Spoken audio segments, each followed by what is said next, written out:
So, how to download SCF? So, ito yung gagawin nyo. First step. So, kukunin nyo yung sponsor link ng upline nyo. Ito. So, ito yung step 1. Click on the SCF link. Kakopy mo yung link. Ayan. Pag nakopy mo na, punta ka sa Chrome. Dito sa Google Chrome, paste mo dyan. Then, click mo yung link. So, ito yung papakita, Inviter Wallet ID. And then, sa baba, click mo yung Create Wallet ID. And then, sa baba, mapapakita itong Wallet ID created this time. So, copy mo yung plus sign. Ayan o, plus. Yan. So, sabi, duplicate successful. So, after successful, click mo yung download sa baba. Kulay orange. Click download. Then, pipili ka dyan ng inyong cellphone kung Android kayo o iOS. Official website sa laptop. So, ang gamit natin is Android. Click mo yung Android. Then, download. Click mo lang. Then, click mo yung download anyway. So, ito yung kanyang details downloading file. So, wait natin ma-download. Click mo yung details. So, ito siya. 71.21 MB. So, mabilis lang yan. A few seconds.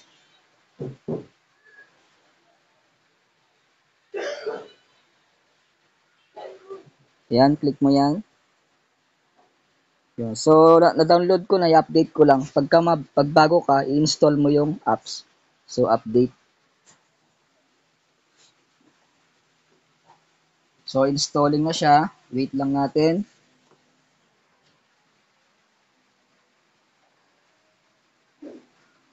Click mo yung open. So, ito na yung app natin. Na-download na natin. SCF Chain. Yun yung lalabas yung logo niya. So, sa home, sa baba, click mo yung home sa baba, yung sa gilid, sa left side. Yung sa gawing taas, meron siyang bilog na hexagon. Sa left side, sa taas, click mo lang yan. So, ito yung papakita. So, sa settings, pili mo yung identity wallet. Then sa baba, click mo yung create an identity wallet. Click mo yan, orange. So, dito yung wallet ID, yung na-paste mo kanina, i-paste mo dyan. Na-duplicate successful. Dyan. Then, click mo yung password. Password, no? And password hint. Okay.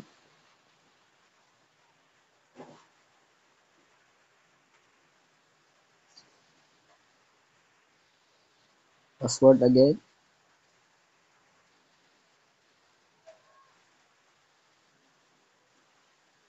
Then, click mo yung create.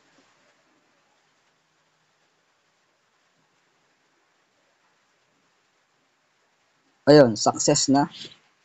Okay. So, susunod dyan yung backup. O, baback mo yan. So, yun yung next step na video natin mamaya. Okay. So, that's it. Backup later muna. Okay. Thank you for watching. God bless day.